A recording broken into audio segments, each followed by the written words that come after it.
Welcome you all the video lecture series of PPC. In previous lecture we already started the different kind of methods which are used for forecasting. So we already covered around 4 methods in a previous lecture up till previous lecture. So in today's lecture we will discuss again remaining two methods, that is the market share method and that is another one is the analytical and statistical methods. Okay, so we start with the market share method. So in market share method, the market share of the firm may also serve a guide to sales forecasting. होता क्या है कि market share method में हो जाता क्या कि आपने सुना होगा कि शेयर रहता है कुछ, तो शेयर तो कुछ मार्केट में जब आपके प्रोडक्ट का कुछ शेयर रहा मार्केट के अंदर, किसी फर्म के अंदर या किसी फर्म ने आपके प्रोडक्ट के अंदर कुछ शेयरिंग किया है, तो वहाँ पे वो क्या होता है, वो भी एक बेनिफिट हो जाता है आपको कि किस तरीके से आपको फोरकास्टिंग करनी है मार्केट के बिहेवियर के ऊपर। तो यानी एक चीज़ समझ लिए, मार्केट शेयर यानी क्या कि जब आपका प्रोडक्ट के अंदर कोई शेयर है, यानी किसी का पार्टनरशिप में कुछ परसेंटेज के अंदर पार्टनरशिप रहेंगी, कुछ सर्टन परसेंटेज के ऊपर कोई 50 में रहेगा, कोई 30% में रहेगा, कोई 10% के अंदर आपका पार्टनर रहेगा, तो वहाँ पे आपको बेनिफिट ये मिलता है कि जो वहाँ पे वो मार्केटिंग में जो भी फोरकास्टिंग करनी है, तो वो अपने लेवल के ऊपर खुद ही वो फोरकास्टिंग कर सकते हैं। किस तरीके से कि जैसा उनको उनका एक तरीके का फीडबैक मिलेगा, वो प्रोडक्ट के बारे में खुद से ही मार्केट में जाके पूछताछ करेंगे, इन्फॉर्मेशन कलेक्ट करेंगे, उसके रिगार्डिंग वो उनके बेसिस के ऊपर वो अपना फोरकास्टिंग करेंगे, और वो जो भी डेटा रहेगा कलेक्टिव डेटा वो अपने इंडस्ट्री को या मार्केट में जो भी कंपनी अपनी वो उनको भी फॉरवर्ड कर सकते हैं कि ये इस तरीके से हमें मार्केट से इंफॉर्मेशन मिल रही है, इस तरीके कुछ सजेशंस कंज्यूमर दे रहे हैं, इस तरीके से कुछ चीज़ें हमें इंडिविजुअली उसके अंदर चेंजेस करने पड़ेंगे, तो वो एक कुछ उनकी तरफ से इंफॉर्मेशन आती है, तो ये एक तरीके से बेनिफिट रहता है। ठीक है, देन नेक्स्ट कहते हो the firm first works out the industry forecast and then applies the market share factor to estimate the company's sales forecast. अब होता क्या है, एक फर्म रहता है, कोई भी एक फर्म रहेगा, उस फर्म के अंदर आपका प्रोडक्ट काम करता है, इंडस्ट्री काम करती है, जो भी अपने मैन्युफैक्चरिंग प्रोसेस जो भी रहेंगे या जो भी XYZ चीज़ें वर्क होती है, तो वो क्या करती है, पहले वो क्या करती है कि अपने फोरकास्टिंग करती है, वो फोरकास्टिंग मार्केट शेयर के फैक्टर के ऊपर लॉजिकली अप्लाई करती है और उसका एक एस्टिमेशन निकालती है कि इस तरीके से इसके अंदर वर्कआउट होगा चीज़ें, मान लो मैन्युफैक्चरिंग रिगार्डिंग भी किस तरीके से वर्कआउट की जाएंगी और सेल्स के अकॉर्डिंगली भी आपको किस तरीके से ये वर्कआउट की जाएंगी। तो इस तरीके से इसके अंदर हम वो भी देखते हैं कि आपका प्रोडक्ट किस तरीके से वर्क करेगा। ठीक है, देन कहते हैं the market share factor is developed based on past trend, companies present competitive position, brand preference और एक्सेट्रा। जैसी सबको पता है कि फोरकास्टिंग एक ऐसी प्रोसेस है जो ऑलरेडी आपके पास एक प्रीवियसली एक्सपीरियंस आपके पास जब आता है किसी चीज़ का, तो उसका बेस लेके आप क्या करते हो, आने वाले फ्यूचर में प्रेडिक्शन करते हो कि किस तरीके से प्रोडक्ट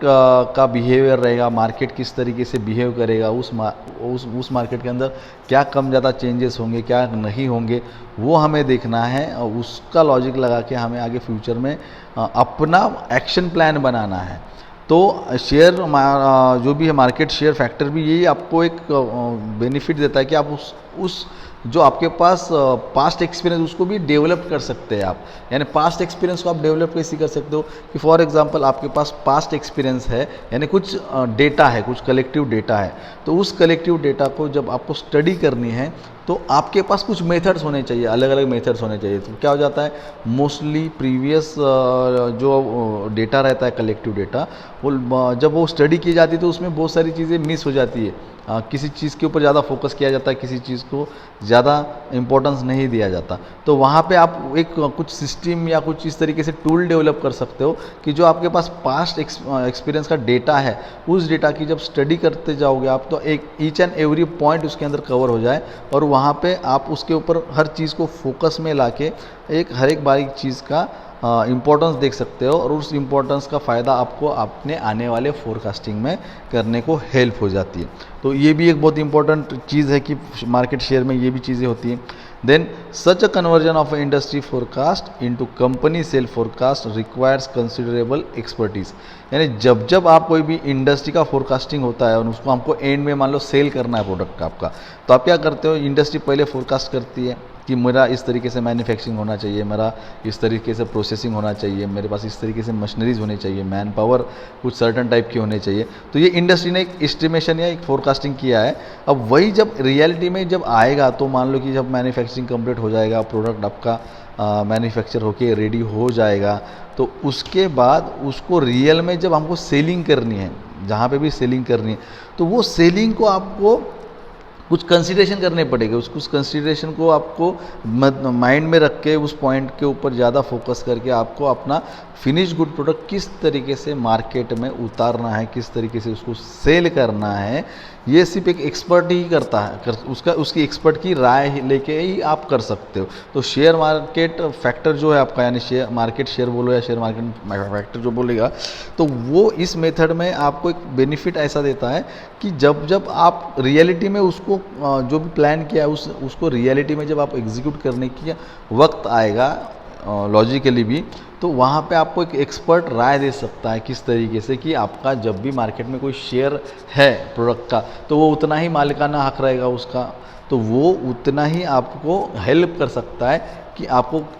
वो प्रोडक्ट को किस तरीके से मार्केट में लॉन्च करना है, कंज्यूमर तक किस तरीके से प्रोवाइड करना है, उसको किस तरीके से सर्विस देनी पड़ेगी। तो ये बारीक चीज़ों में आप उसको उसके अंदर कंसिडरेशन कर सकते हो इसमें, ठीक है।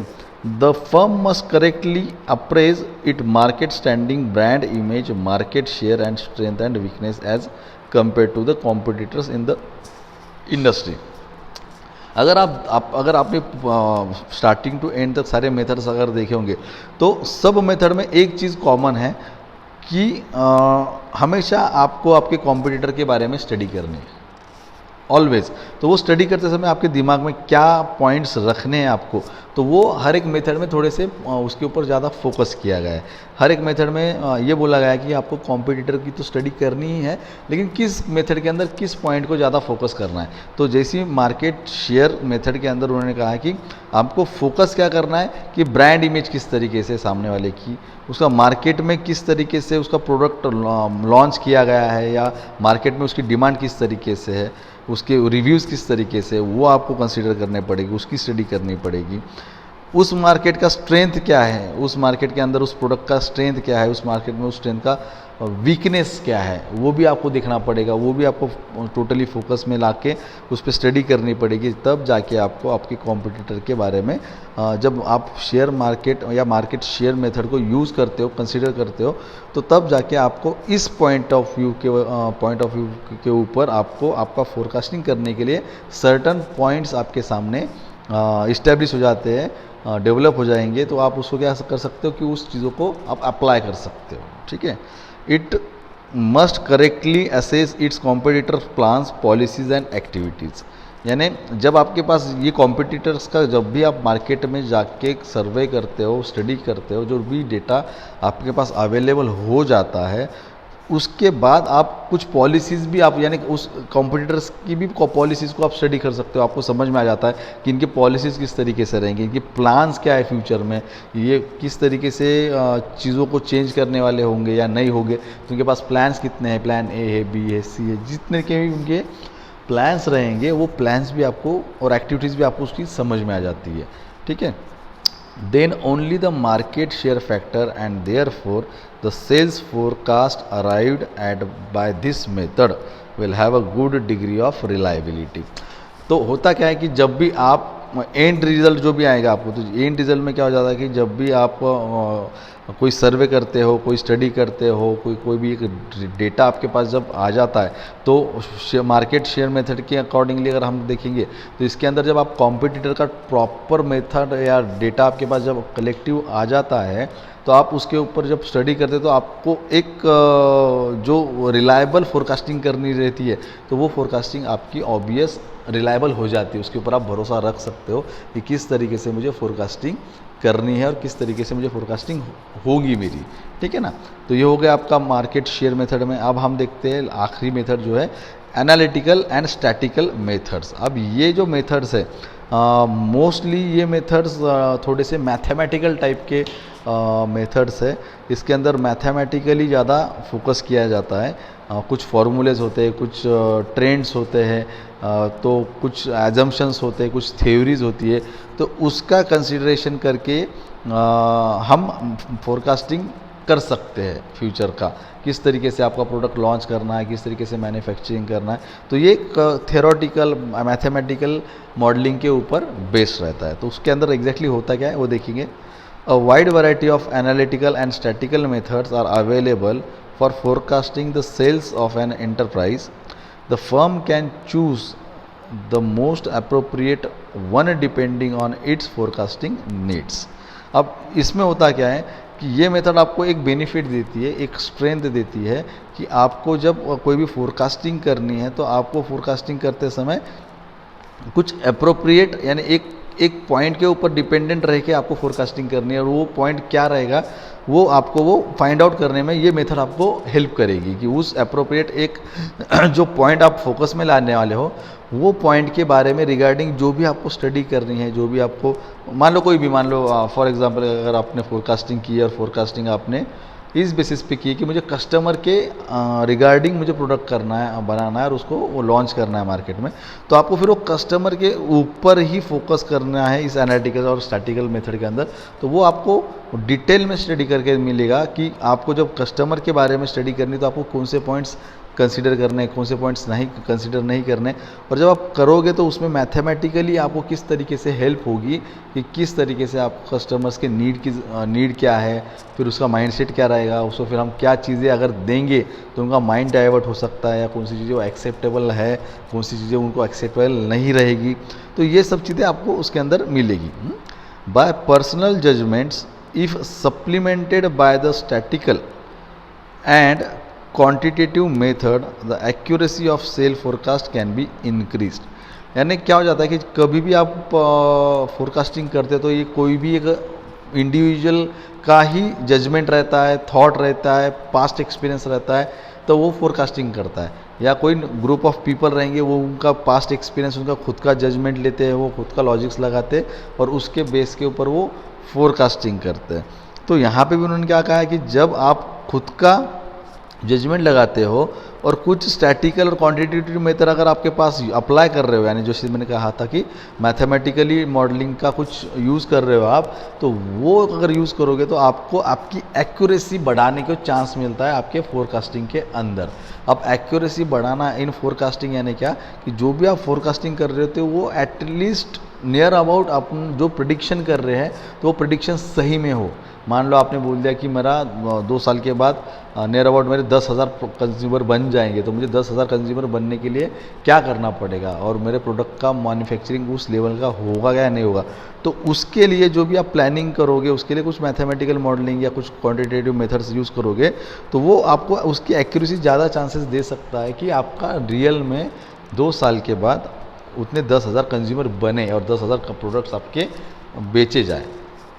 ठीक है। Then basically all statistical methods of forecasting project historical information into the future. These are based on the assumptions that future patterns tend to the extension of a past one, and that can one usefully prediction by studying the past behavior.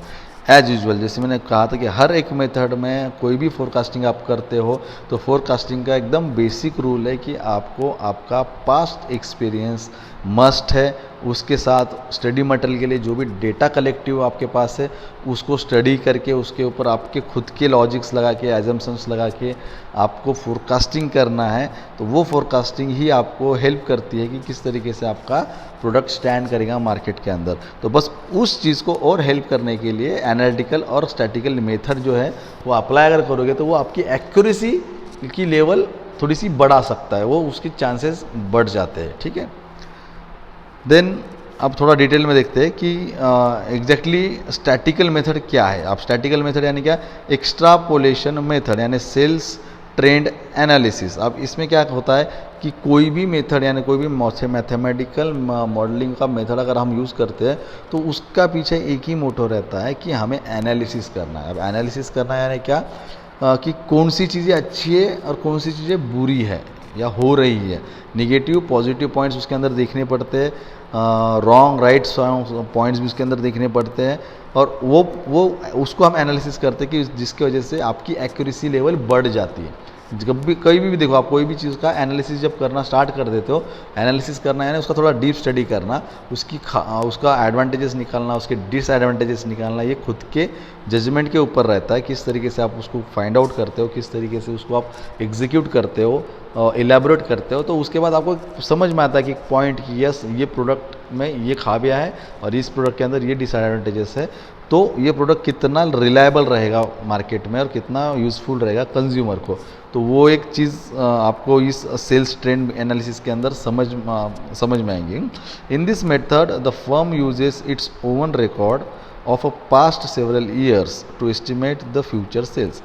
इनकी यानी वही same exactly method के लिए, बस इनके पास क्या रहेगा, कुछ सालों का डेटा रहेगा। उस सालों के डेटा के ऊपर क्या करेंगे ये कि उस डेटा के ऊपर वो स्टडी करेंगे, उसके ऊपर वो स्टडी करने के बाद फिर खुद का लॉजिक उनका कुछ थ्योरम लगा के एक पॉइंट पे आएंगे कि यस एग्जैक्टली मुझे इस तरीके से मेरा फोरकास्टिंग करना है, इस तरीके से मेरा फोरकास्टिंग होगा और वो इस तरीके से मैं रियल में एग्जीक्यूट करूँगा इन रियल टाइम। ठीक है। It involves the plotting of the sales figure for the past several years and stretching of the line और the curve as the case में भी। अब इन्होंने इनमें क्या कहा कि इसमें एक फिगर यानी फिगर बनाते हो आप, जैसी कोई डेटा बना रहे हो, जैसे आपने बहुत बार देखा होगा कि वो मोस्ट ऑफ द इंडस्ट्रीज़ के अंदर जहाँ पे भी मीटिंग्स होती है वहाँ पे उनके पास कुछ चार्ट्स होते हैं, कुछ फिगर्स होते हैं, तो वो फिगर्स और चार्ट्स इसी बेसिस के ऊपर बनाते हैं, इसी एनालिसिस के ऊपर बनाते हैं, जिसके अंदर मैंने कहा था कि मैथमेटिकल मॉडलिंग का यूज़ किया जाता है। तो वहाँ पे वो इस तरीके से चार्ट बनाते हैं, कुछ फिगर्स बनाएंगे जिसके अंदर इंडिकेट किया गया रहेगा, कुछ लाइंस रहेंगे, कुछ कर्व्स रहेंगे, कुछ कलर्स यूज़ किए जाते हैं, कुछ कोडिंग यूज़ की जाती है कि आपको वो चीज़ें एक ही बार एक ही चीज़ जब देखोगे, चार्ट देखोगे तो आपको समझ में आ जाएगा कि पास्ट एक्सपीरियंस क्या था अपना, फिर पास्ट में आपका क्या सेलिंग था, फिर करंट में क्या होगा या फ्यूचर में कितना करना है, ईयर वाइज कितना हुआ है, मंथ वाइज कितना हुआ है, कहाँ पे आपका अप एंड डाउन ट्रेंड आया है, कहाँ पे आप लॉस में गए हो। तो हर एक बारीक चीज़ आप इस तरीके से एनालिसिस करके इस सेल्स ट्रेंड के अंदर देखते हैं। ठीक है। तो ये सेल्स ट्रेंड का है। देन जिसका हमने पूरा वो ग्राफ्स के बारे में रहता है, एक्स एक्सिस वाई एक्सिस, आप जैसे आपको पता है कोऑर्डिनेटर सिस्टम, बस उसको प्लॉट करते हैं कुछ बेसिस के ऊपर, तो उसको हम कहते हैं sales trend analysis. Then next है method of moving averages. Method of moving averages यानी क्या होता है, it is defined as average of some fixed और predetermined number of observations in the time of series which moves through the series by dropping the top item of the previous average group and adding the next item below in each successive average। इसको थोड़ा सा मैं समझाने की कोशिश करता हूँ आपको कि क्या हो जाता है, मूविंग एवरेज होता है। मूविंग एवरेज में क्या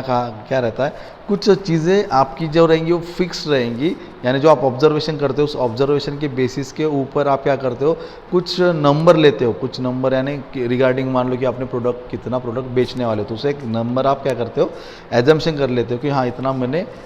बेचना है या इतना मैंने बेच दिया है, तो उसको आप कंसीडर करते हो और उसको टाइम सीरीज यानी क्या, कुछ डेज के अकॉर्डिंगली या कुछ मंथ के अकॉर्डिंग या कुछ ईयर के अकॉर्डिंग उसके ऊपर आप स्टडी होता है कि प्रीवियसली कितने महीने में कितना बेचा, कि ईयर वाइज कितना बेचा गया, कस्टमर वाइज कितना बेचा गया, रीजन वाइज कितना बेचा गया या क्या चेंजेस आए, ये देखा जाता है। फिर उसके अंदर फिर चीज़ें चेंज की जाती है फ्यूचर के आने वाली चीज़ों में, कि इसके अंदर मान लो प्रीवियसली इतना हुआ था, इस मंथ में इतना बेचा गया, दूसरे मंथ में इतना बेचा नहीं गया, तो उनको एक ट्रेंड समझ में आता है कि किस तरीके से ये ट्रेंड चल रहा है। तो वो ट्रेंड के बारे में वो सोच के क्या करते हैं कि